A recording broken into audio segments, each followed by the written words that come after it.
श्रीमद् भागवत में केवल और केवल सत्य का निरूपण है।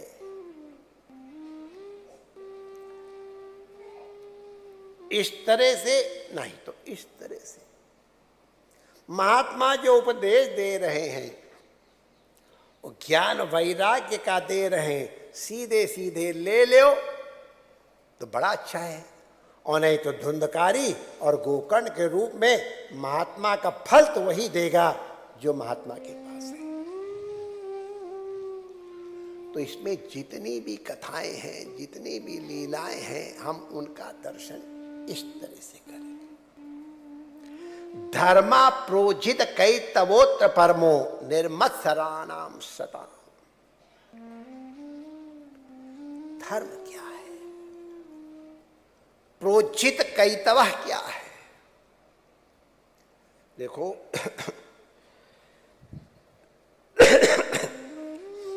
बृहदारण्यक उपनिषद में जब क्षत्र ब्राह्मण और निरूपण किया है तो उसके बाद कहा है इनका नियंत्रण करने के लिए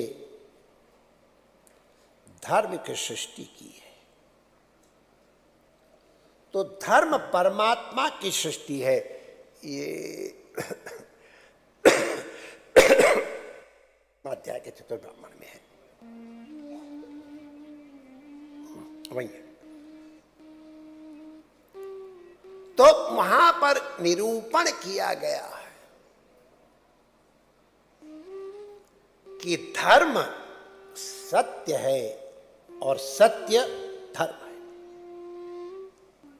अगर कोई धर्माचरण करता है तो कहते हैं यह सत्याचरण कर रहा है,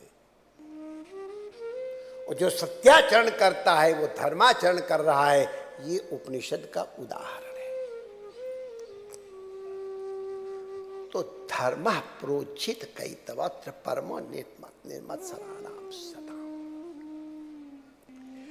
इसमें कैतव माने जो ऊपर कुहक कहा गया है ना, वही कैतव रहित धर्म की व्याख्या की गई।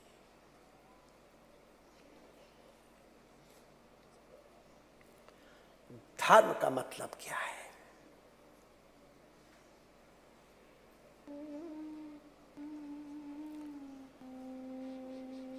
जो करना चाहिए, जिसको वेद ने विधि के रूप में कहा है, वो धर्म है,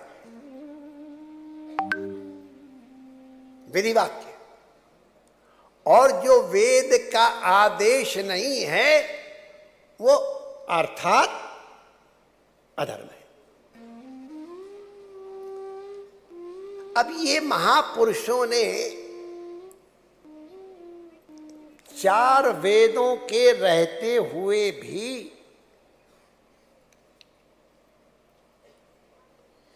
ये इतिहास क्यों लिखा है? क्या आवश्यकता थी? पुराने की रचना क्यों की? स्मृतियों की रचना क्यों की? क्या आवश्यकता? क्योंकि प्रमाण तो वेद है। अगर स्मृति पुराण से अलग जाती है तो उसको नहीं स्वीकार करेंगे। फिर आवश्यकता ही क्या, वेद से काम ले लो। तो वेद चूंकि हमारे पास वांग्मय रूप में दृष्ट होते हैं, श्रुत होते हैं, और परम तत्व चूंकि मन और वाणी का विषय नहीं है, इसलिए उसको शब्द के माध्यम से यथार्थ रूप में निरूपित नहीं किया जा सकता है। जो वेद वाक्य हैं, जो स्मृति वाक्य हैं, उनका आश्रय लेकर के वो किधर इंगित कर रहे हैं, उधर देखना चाहिए।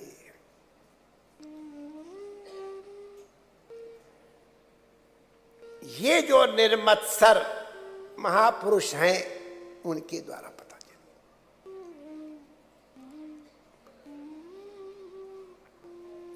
वेद वाक्य है सत्यम वद धर्मम चर, सत्या न प्रमदितव्यम, धर्मान न प्रमदितव्यम। चलो, तो सत्य धर्म है, सत्य से पर धर्म कोई नहीं है। लेकिन सत्य है क्या? अगर हमने गुरुमुखों से नहीं सुना है तो जो वस्तु जैसी है उसी को अगर हमने सत्य मान लिया बिना यथार्थ को जाने हुए, तो कई बार गड़बड़ी हो सकती है। यक्ष प्रश्न आप लोग जानते होंगे, महाभारत का ये बड़ा दिव्य प्रसंग है। जंगल में पांडव लोग भटक रहे थे, पानी की आवश्यकता थी। ये जगह पाकिस्तान में है, हम वहाँ गए थे उस जगह को। उस जगह का नाम है, उसको कटाक्ष तीर्थ कहते हैं। बड़ा भारी तीर्थ था अपना कटाक्ष तीर्थ। वहीं पर जल था और वहाँ पर उनका उल्लेख, और वहाँ स्थानेश्वर भी है। तो उस जल को पीने के लिए जब आए और यक्ष ने परीक्षा लेने के लिए उनको हमारे प्रश्नों को उत्तर दो और इत्यादि कहा, और पांडव लोग तो बलशाली थे, प्यासे थे, कहाँ सुनते हैं। 4 पांडव गए, 5 में जब युधिष्ठिर आए तो युधिष्ठिर जब पानी लेने लग गए तो यक्ष ने आवाज दी, मेरे प्रश्नों का उत्तर दिए बिना अगर तुम पानी पियोगे तो मर जाओगे। तो युधिष्ठिर सावधान थे। यक्ष ने कुछ प्रश्न किए, उनके उत्तर दिए। वो यक्ष प्रश्न के रूप से बड़ा प्रसिद्ध आख्यान है। उस यक्ष प्रश्न में एक प्रश्न आया, सत्य क्या है, धर्म क्या है? का धर्म, धर्म क्या है, सत्य क्या है? भाई सत्यान्नास्ति परो धर्म। तो यक्ष के प्रश्न को युधिष्ठिर ने पहले एक्सप्लेन किया।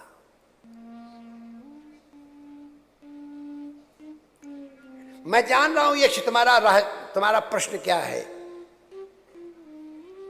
आपको मालूम है कि जो वेद कहे वही धर्म है, उसकी प्रेरणा ही धर्म है,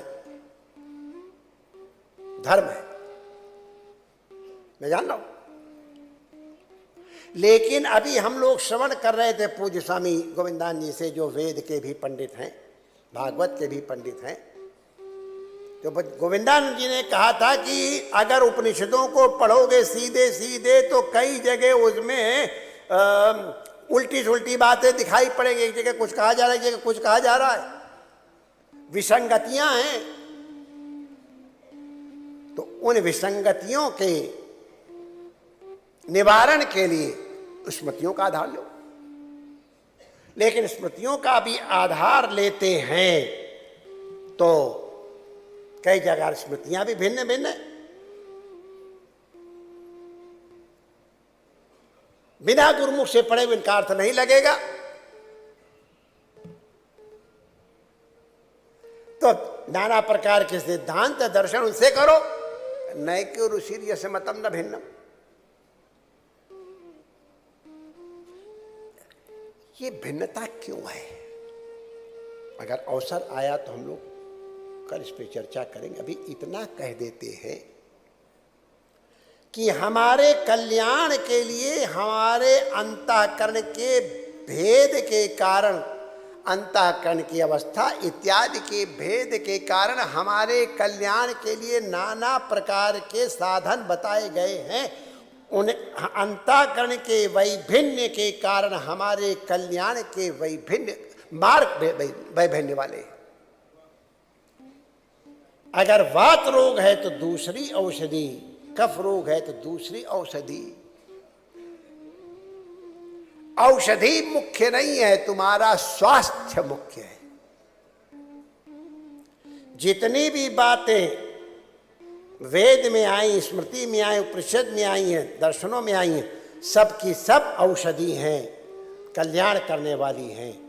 लेकिन किसको कौन सी दवाई ठीक रहेगी वो कौन बताएगा? अनुभवी वैद्य निर्णय करेगा। इसलिए धर्मस्य तत्वम निहितम गुहायाम,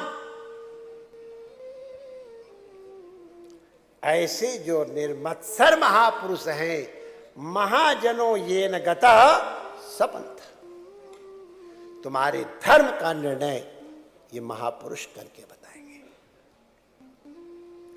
उदाहरण देते हैं पुराण में, और उसी उदाहरण को दे करके और फिर सत्य कितना दुरूह है, बिना संतों की कृपा के नहीं समझ आता है, और बोध करके और धर्म के काठिन्य को हम लोग समझने की चेष्टा करेंगे।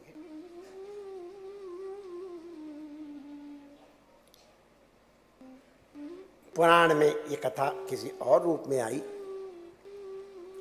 हम इसको, पुराण में है आख्यायिका इसकी। आप एक जगह बैठे भजन कर रहे हैं,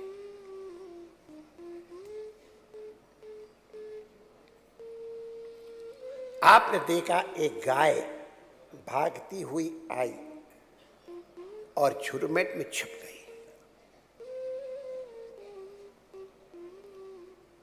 अब उसके पीछे पीछे एक आदमी आया डंडा लेके, उसके कपड़ों में रक्त के छींटे हैं, डंडे हैं, उसकी आकृति इत्यादि के द्वारा पता चल गया ये कसाई है। अब ये कसाई है जान करके जब वो पूछेगा,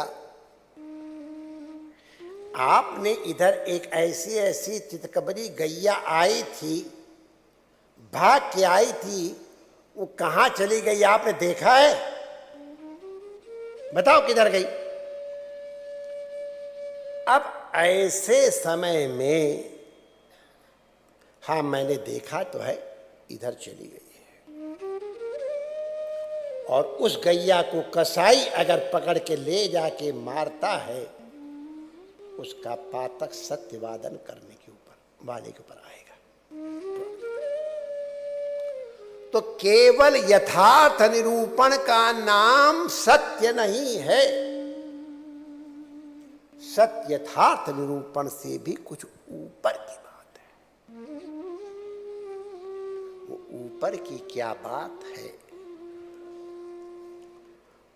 सत्य वो है जो सबके लिए हितकर है, सबके लिए प्रियकारक है, जो सबके लिए मंगल करने वाला है, वो सत्य है, वो धर्म है। और किस समय क्या कर्तव्य है, इसका निर्णय महापुरुष ही कर सकते हैं, जिनके सामने समस्त संसार दिखाई पड़ रहा है। हाथ में जैसे बदरी फल है, उसमें किसी तरह का संदेह नहीं, उसी प्रकार ये महापुरुषों के हाथ में बदरी फल के समान समस्त संसार प्रतिभासमान है। और वो हमको बताएंगे कभी कभी झूठ बोलना भी धर्म हो जाता है। कई जगह ऐसे आचरण, लेकिन उनको सार्वत्रिक नहीं करना है। ये विशेष परिस्थितियों के लिए विशेष धर्म है, जिनका निरूपण ये महापुरुष करते हैं। हम लोगों को पूज्य गोविंद गिरि जी महाराज ने इस तरह के संकेत उपनिषद के माध्यम से दिए थे, जिन पे ये चर्चा हुई। अब हम वाणी को विराम दें, उसके पहले उनसे प्रार्थना करें कि महाराज आप अपने कर्तव्य निर्वाह के लिए हम लोगों को आशीर्वाद देते प्रस्थान करें, हमारे लिए मंगल कामना करें, और मैं आगे 2-4 मिनट और नाटक करके फिर आपको। जय श्री कृष्ण। तो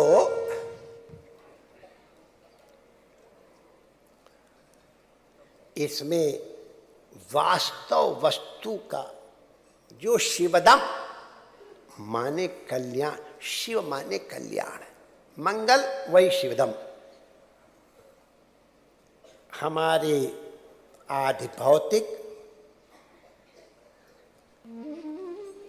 आदि दैविक और आध्यात्मिक तीनों प्रकार के तापों का मूल है हमारे पाप।